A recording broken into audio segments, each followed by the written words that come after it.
최근에 제가 핸드폰으로 촬영한 동영상 설교를 유튜브에 올렸습니다. 혹시 보신 분들 계셔요?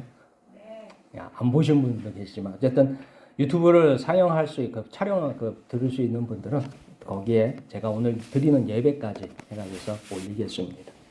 화실교회를 치시면 이제 제 개인 계정인데 제가 이제 화실교회 목사고 하니까 거기다 올리고 있습니다. 화실교회 예배에 출석하지 못한 교우들을 위해서 동영상을 올렸습니다.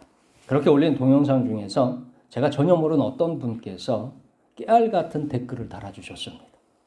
저도 깜짝 놀랐어요. 아무도 찾지 않는 설교에 거의 듣도 보도 못한 시골 목사 설교에 친절하게 설교에 대해서 자세하게 충고를 해주셨습니다. 상당히 많이 해주셨어요. 그래서 제가 깜짝 놀래가지고 그걸 자세히 읽었어요. 읽었는데 내용은 그래요. 대체적으로 설교가 많이 부족하대요. 설교 못한다 이 소리예요. 그리고 은혜가 되지 않는다는 내용이에요. 결론은 그렇습니다. 그러면서 설교는 이렇게 고치고 뭐는 이렇게 해야 되지 않냐 이런 얘기를 아주 깨알같이 긴 문장으로 달아놓으셨습니다. 그래서 저도 댓글을 하나 달았습니다. 거기다 이제 이걸 대댓글이라고 해요. 댓글에다가 다시 댓글을 달았는데 이렇게 달았습니다. 제 동영상을 시청해 주신 분께 감사합니다. 그리고 제 동영상 설교를 통해서 얻어가실 것은 빵부스러기 은혜일 뿐입니다. 이유는 제가 속한 교회 교인들을 위해서 기도하고 준비한 생명의 양식입니다. 때문에 충분한 은혜를 받기를 원하신다면 소속교회 담임 목사님께서 얻으십시오. 그리고 제 설교에는 단맛뿐이 아니라 신맛이나 쓴맛이나 때로는 매운맛도 들어가 있습니다. 소속교회 담임 목사님의 설교로 은혜를 받는 것이 바른 신앙생활입니다. 라고 저도 댓글을 달아주었어요. 그분이 그 댓글을 다시 볼런지 안 볼런지 모르겠습니다. 이처럼 자기가 속하지 않는 교회에 뛰어난, 오늘날 한국에는 뛰어난 목사님들이 많아요. 그 목사님들이 동영상 설교를 많이 올려놓습니다. 그래서 많은 분들이 이제 그 유명하니까, 뛰어나니까 그분들 설교를 이렇게 들어가서 다들 본대요. 보고 나서 다들 하는 얘기가 뭐라 하는 줄 아세요? 에이, 별론데? 에이, 생각만큼 그렇게 감동적이지 않다라고 얘기를 해요. 그렇게 시큰둥한 이유가 있습니다.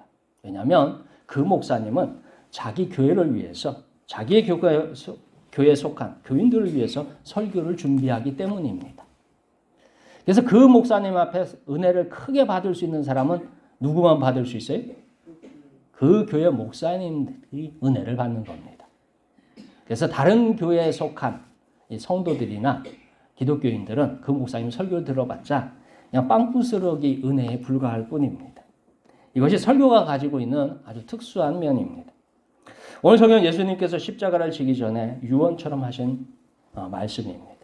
당시 예수님이 현장에 있었던 제자들을 위해서도 그리고 훗날 말씀을 읽을 수많은 영혼들을 위해서 설교를 하셨습니다. 예수님께서 우리에게 주신 가장 귀한 선물이 여기에 있습니다. 오늘 예배를 통해서 예수님의 사랑을 나눠갖기를 축원합니다. 자, 우리가 예수님의 사랑, 하나님의 사랑에 머무는 방법, 그것은 말씀을 지키는 것입니다. 우리는 하나님의 사랑을 사모합니다. 그리고 갈구합니다. 그렇다면 어떻게 하나님의 사랑을 받는 방법이 있을까요?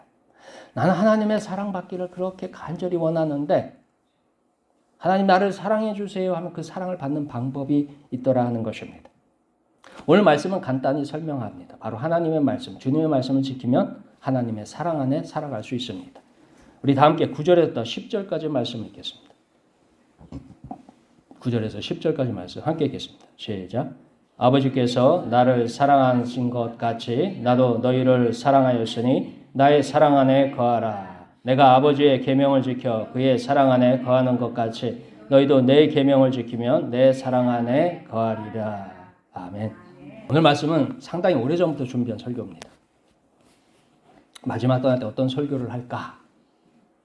아마 제가 부임할 때부터 마음속에 담아있던 설교였던 것 같아요. 이 본문을 선택한 이유도 많지만 가장 큰 이유는 제가 화실교회를 선택한 이유이기 때문입니다. 왜 화실교회를 선택했을까? 많은 분들이 궁금해하시대요. 저하고 같이 사는 분께서도 꼭 무슨 일만 있으면 당신 왜 화실교회를 선택했어? 라고 계속 묻더라고요. 12년 전 당시에 수원교회 부목사였던 저는 담임할 교회를 찾고 있었습니다.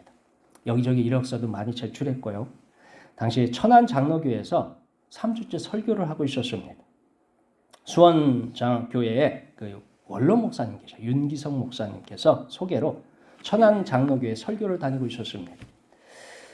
여기서 4주째 설교가 걸쳐서 설교를 마친 다음에 임시당회에서 담임 목사 청빙을 위한 회의를 갖기로 했습니다. 그래서 제가 3주째 설교를 했어요. 그래서 천안장로교회 설교를 마치고 수원에 돌아왔는데 익산로에서 연락을 받았습니다. 익산로의 화실교회에서 공동회를 마치고 담임 목사로 부임해 주십사는 연락입니다. 사실 익산로회와 저의 인연은 화실교회부터 시작한 것은 아니에요. 이전에 고창교회에서 담임 목사 청빙을 할 적에 고창교회 장로님을 만났어요. 장로님께서과 이 담임 목사 청빙에 대한 협의를 좀 했습니다. 장로님께서 이것저것 많은 것을 약속하셨어요. 그래서 돌아가서 기도했습니다. 그런데 마음에 감동이 없었어요. 그래서 제가 교창교회는 아닌 것 같습니다. 장로님 죄송합니다 하고서 사양을 했어요.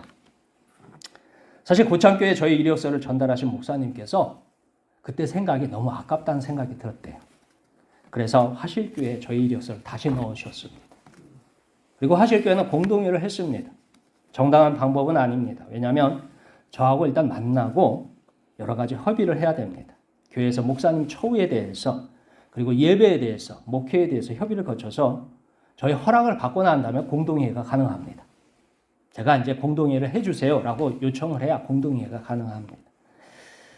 그런 과정을 모두 건너뛰고 화실교회 공동회의 결정이 제게 도착했습니다.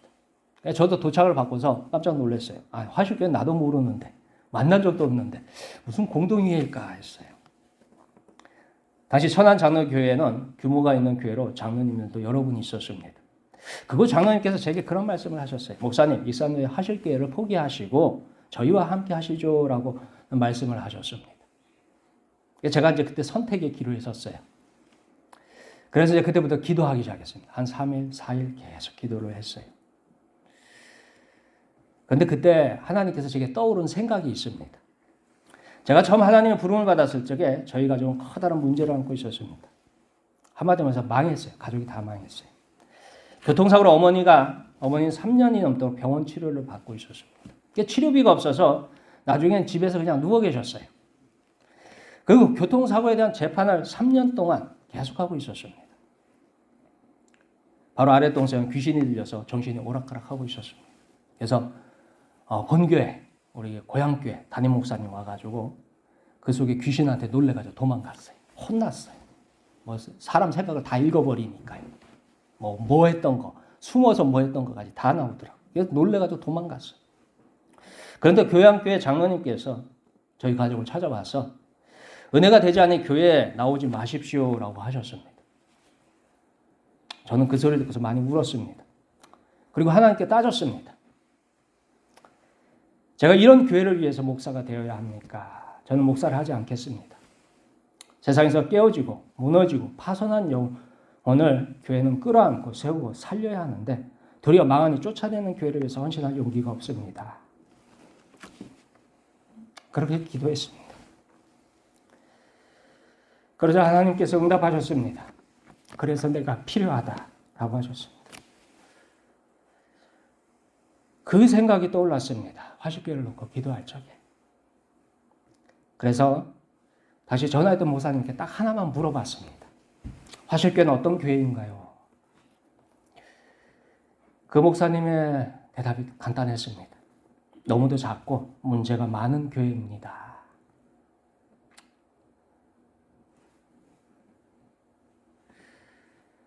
그 대답이 하나님께서 저를 부르실 때 저의 모습이었습니다.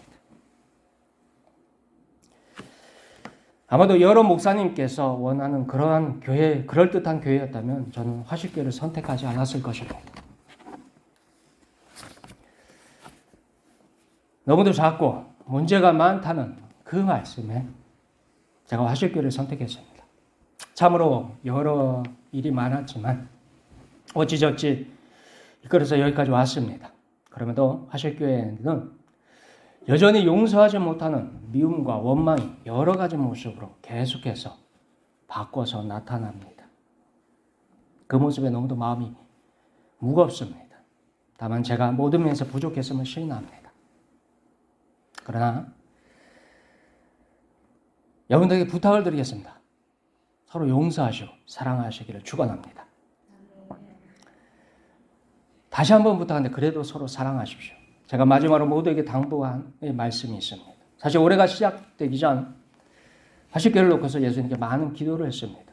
운전을 하면서도 시내 일을 하면서도 가족들과 식사 자리에서도 심지어 잠자리에서도 그리고 교우들과 함께하는 자리에서도 마음속으로 항상 기도했습니다. 그때마다 떠오른 모습은 오직 예수님의 십자가였습니다. 그분이 안 생각났어요. 이 생각도 해보고 저 생각도 해보고 이 국리도 해보고 저 국리도 했는데 생각나는 건 십자가였습니다. 함께 11절에서부터 12절까지 말씀 읽겠습니다. 11절에부터 12절까지 말씀 함께 읽겠습니다. 시작. 내가 이것을 너희에게 이름은 내 기쁨이 너희 안에 있어 너희 기쁨을 충만하게 하려 함이라. 내 계명은 곧 내가 너희를 사랑한 것 같이 너희도 서로 사랑하라 하는 이것이니라.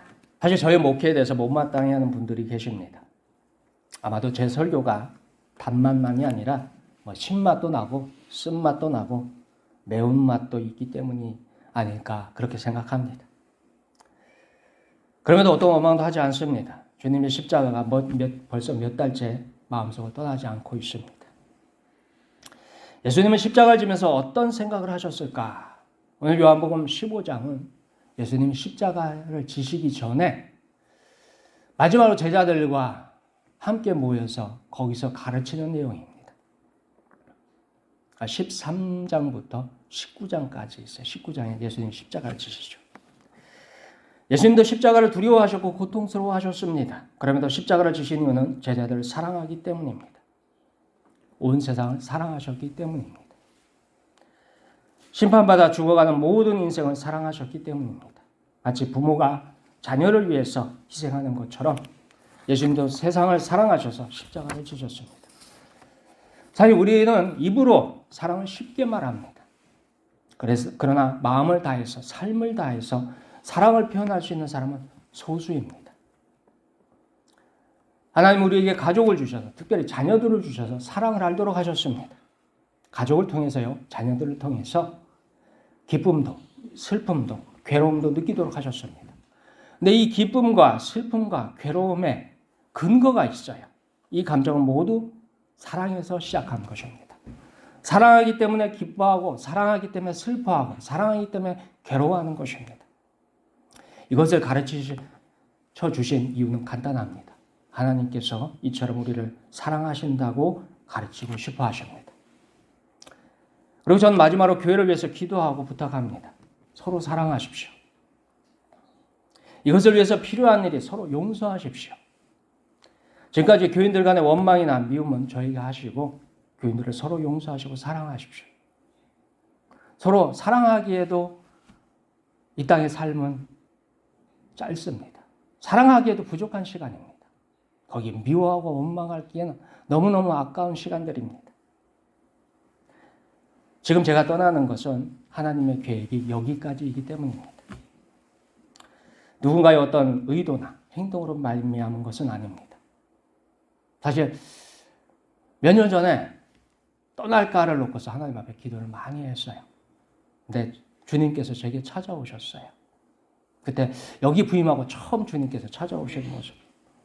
환상 중에, 기도 중에 환상 중에 주님께서 찾아오셔서 제게 성경을 던져주시면서 이런 말씀하셔요. 너는 말씀을 전하기만 해라. 그리고 돌아가서 가셨어요.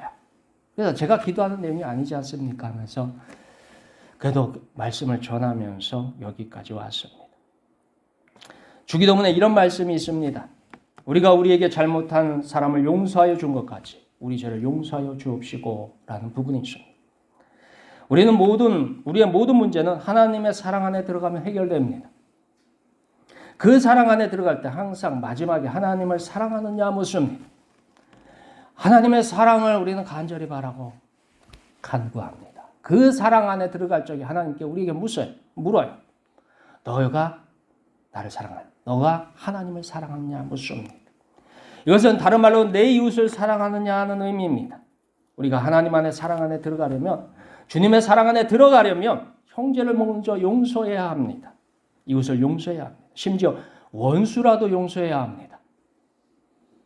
그래야 하나님의 용서가 우리에게 도달합니다.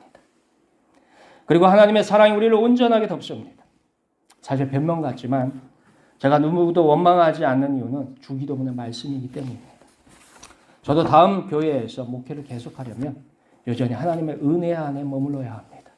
그런데 제 마음속에 원망하고 미워하는 마음이 계속 있다면 하나님의 은혜와 사랑이 제게 주어지지 않기 때문입니다. 그곳에서 사랑을, 하나님의 사랑을, 하나님의 은혜를 전할 수 없기 때문입니다.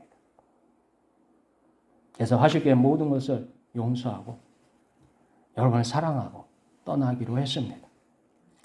예수님의 은혜를, 십자가 은혜를 생각하면 용서 못할 일이 무엇이 있겠습니까? 용서 못하도록 사로잡는 감정과 이유는 사탄의 속임수입니다. 거기에 귀 기울이지 마십시오. 사탄은 우리에게 사랑하지 못할 이유를 하루에 수백 개, 수천 개도 더 속삭일 수 있어요. 그러나 거기에 속지 마십시오. 그러니 사랑하십시오. 예배로 나오십시오. 기도로 나오십시오. 용서하지 못하는 이유나 감정이 있다면 그것을 주님의 십자가에 올려놓으십시오. 내가 누군가를 미워했다면 그걸 주님의 십자가에 올려놓으세요. 그리고 기도하세요. 나는 용서하지 못하지만 이것을 주님의 십자가에 못 박습니다. 주님, 나로 하여금 용서하게 하시고 사랑하게 해주십시오. 주님의 십자가는 세상의 모든 죄와 허물을, 잘못을 깨끗하게 해결하십니다. 그 주님께서 십자가에서 우리를 부르셨습니다. 주님은 우리의 삶이 끝나는 그날까지 우리를 부르십니다. 서로 사랑하라고 부르십니다. 서로 용서하라고 부르십니다. 바로 하나님의 집에서 영원히 함께하기를 원하십니다. 오늘 이렇게 제가 설교로서 마지막 인사를 하지만 난 이 훗날 다시 볼 때, 또 영원한 나라, 그 하나님 나라에서 다시 볼 때 서로 사랑하며 서로 감사하며 서로 기뻐하며 만나는 시간이 있길 주의 이름으로 축원합니다. 기도하겠습니다.